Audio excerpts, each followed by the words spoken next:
I never knew one moment could change the whole direction of my life. I never knew a single sentence. Sorry, your card is blocked. Could be the beginning of the most unexpected love story I would ever live. But that is exactly how it happened. It began with a man who once had everything, and in a single evening, he lost it all in front of the world. And somehow, in that same evening, without knowing him, without expecting anything in return, I stepped forward, and that step changed everything for both of us. I remember sitting in the restaurant, wiping down tables after my shift, when I heard someone laugh.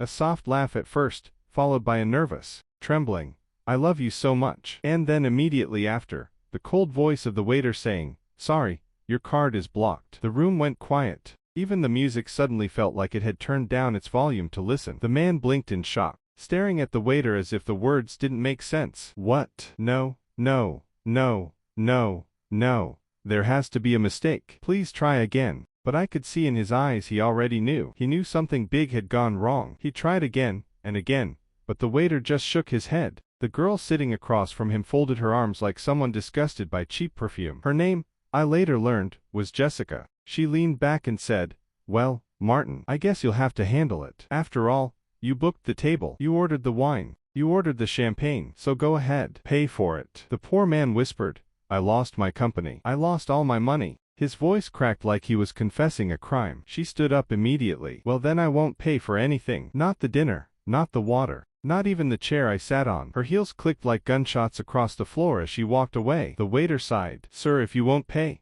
I may have to call the police." I don't know what happened inside me, but I stepped forward, almost without thinking. "I'll pay it," I said. Everyone turned to look at me. The waiter blinked. The man stared at me like I had just told him the sky was green. "You what?" "Why?" I slipped him my card. "It's fine. Just put it on here." The waiter didn't argue. He ran the card. I even paid triple the amount. Maybe guilt, maybe instinct, maybe fate whispering in my ear without me realizing. When it was done, I said, "Okay, it's sorted now." The man looked at me, like he was trying to understand who I was. Maybe he couldn't. Maybe I couldn't either. I didn't know it then, but that moment would change everything. That bankrupt millionaire, that stranger who was losing his life piece by piece, would become the person who rebuilt mine. My name is Sharon, and this is my love story. I walked out of the restaurant to breathe some air. The night was cold. The city was loud. I didn't expect to see him outside, sitting on the sidewalk, holding his head in his hands. He whispered,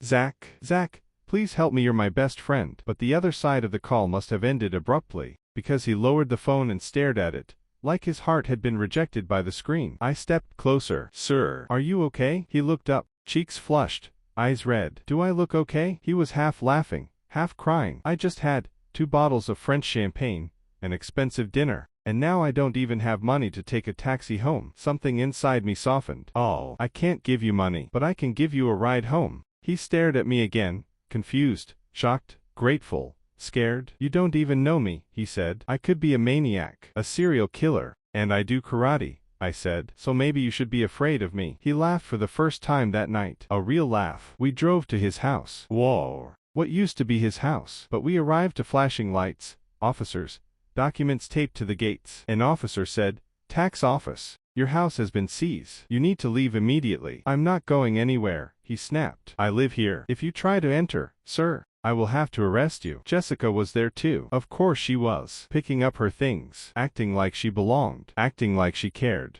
When she claimed to be his fiancée, I saw something shift in him. Pain, betrayal. He whispered, "That is not my fiancée." But lies spread faster than truth, and the officers believed her. Everything spiraled quickly, so quickly that, once again, without thinking, I stepped in. "Come with me," I whispered. "You need somewhere to sleep." He shook his head. "Are you crazy? You don't even know me." "Maybe," I said, "but I know what it's like to have no one." Somewhere inside me, a small quiet voice said, "This is the right thing." Another voice said, "This man will matter in your life." But I ignored both, because I didn't want to believe them yet. When we arrived at my apartment, he whispered, "I'm sorry this isn't as nice as what you're used to." He looked around and smiled warmly. "Are you joking? Compared to where I grew up, this is Park Avenue. I built my company from scratch. And now I'm back at zero. Except this time I'm actually homeless." "You can stay here," I said. He looked confused. "Why? Why are you doing this?" "Because I know what it's like to be alone, to have nothing, to feel like the world doesn't care if you disappear." He exhaled slowly.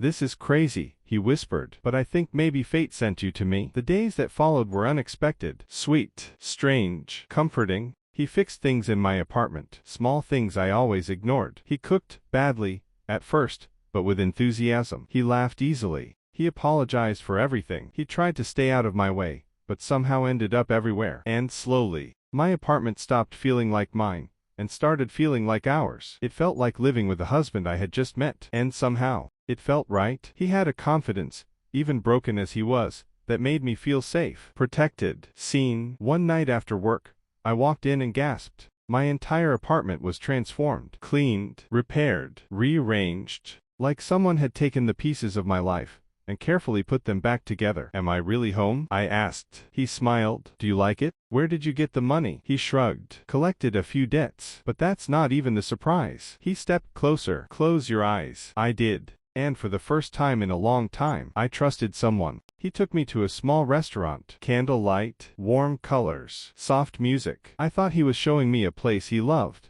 But when I asked, he said quietly, not a chef. Owner. My heart sank. Martin, you shouldn't have. He smiled. It's the least I can do. We started talking, really talking, sharing things we never told anyone. He told me about Zach, the friend who left him the moment he lost everything. He told me how everyone had disappeared, how money had kept people close, not love, not loyalty, not real connection. But then he said, then I met you. Something changed inside me when he said that. Maybe it was the sincerity in his voice. Maybe it was the way he looked at me like I mattered. Maybe it was because for the first time, I wasn't invisible. Later that night, he said softly, imagine a guy. He's broke. He lost everything. But he's a good guy. And he wants to ask you out to dinner. What would you say to him? If he feels anything like you, I whispered.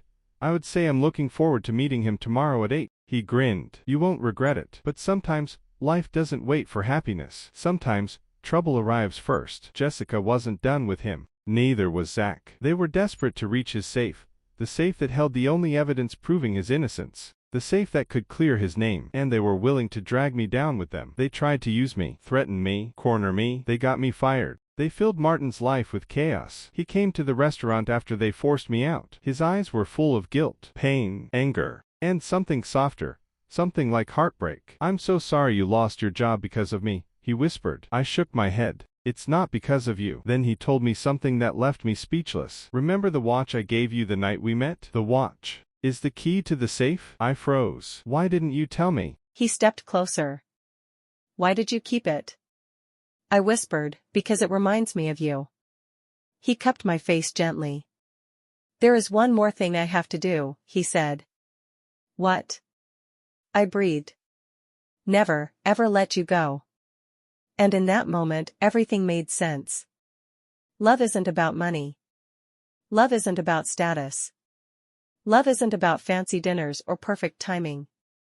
Love happens when two broken souls find each other and decide not to be broken anymore. The world tried to tear him down. Life tried to destroy me quietly. But somehow, fate brought us together. A bankrupt millionaire. A waitress with nothing. Two hearts with everything to lose.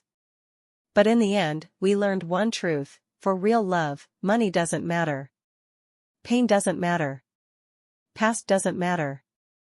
Because love, true love, is priceless. And that is my story. The story of how I found a man with nothing, and discovered a love worth everything.